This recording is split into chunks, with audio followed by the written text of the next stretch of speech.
Thanks, Juliana. All but one, and one helped them all. 9 of the 10 Big 12 football teams are bowl eligible. The Lone Ranger, you guessed it, the University of Kansas. Bowl eligibility requires at least 6 wins against FBS teams. Kansas has 0. But having the worst record in the conference does have its perks. The best year I ever had recruiting in the past was after the worst season, because more guys see an opportunity to play earlier. They all want to play. They all want to play. The 1-10 Jayhawks, winless in 8 conference tries this season, look to end a 20-game losing streak in Big 12 play Saturday in Morgantown. West Virginia and Kansas have not met in football since 1941. With nearly 120 yards a game, James Sims needs to be key for KU. Charlie Weiss compared the back to NFL great Terrell Davis. Kickoff in Morgantown is set for 1:30 p.m.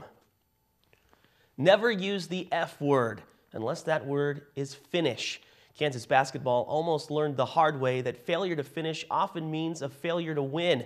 The Jayhawks led by 24 in the second half, but watched the Spartans climb back within 8. The Jayhawks won the game behind Jeff Withey's triple-double. Officially, it is only the second triple-double achieved in Kansas history. Bill Self committed the 7-footer, but had choice words for KU's drought after leading by more than 20. We sucked, okay? We couldn't pass it, dribble it, shoot it, screen it, rebound it. We didn't do anything. I don't know if that's ever happened. This would be a good one for Gary to look up. But has anybody ever gone 10 minutes in the field house without making a field goal? When you're up 24? I mean, I don't know if that ever happened. So yeah, we just were awful. The Jayhawks are back in KC tomorrow against Oregon State for a 7 p.m. tip in the Sprint Center. Speaking of bad basketball, the women struggled early with Grambling State before blowing the Tigers out by 54. The Jayhawks were down 10 early, and Bonnie Henriksen was none too pleased.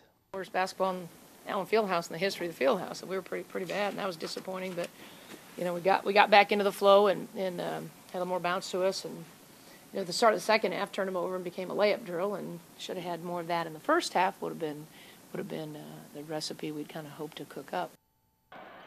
The Jayhawks put their 6-0 mark on the line at home Sunday against Minnesota. Tip is set for 2 p.m. in Allen Fieldhouse. All Big 12 Coach of the Year. Enough said. Almost. KU volleyball coach Ray Bouchard received the honor after leading the Jayhawks to a 25-6 mark and an 11 seed in the NCAA tournament. But Bouchard knows success centers around the word with no letter I. There's been a lot of fun things that have happened this year, and I think everything centers around the success of the team. And you don't get awards, weekly awards, national awards, any of these awards if your team, if your program isn't excelling and achieving at a high level. The Jayhawks take on Cleveland State at home tomorrow night. KU earned home court advantage for the first 2 rounds. That's a look in sports. Now back to the news desk.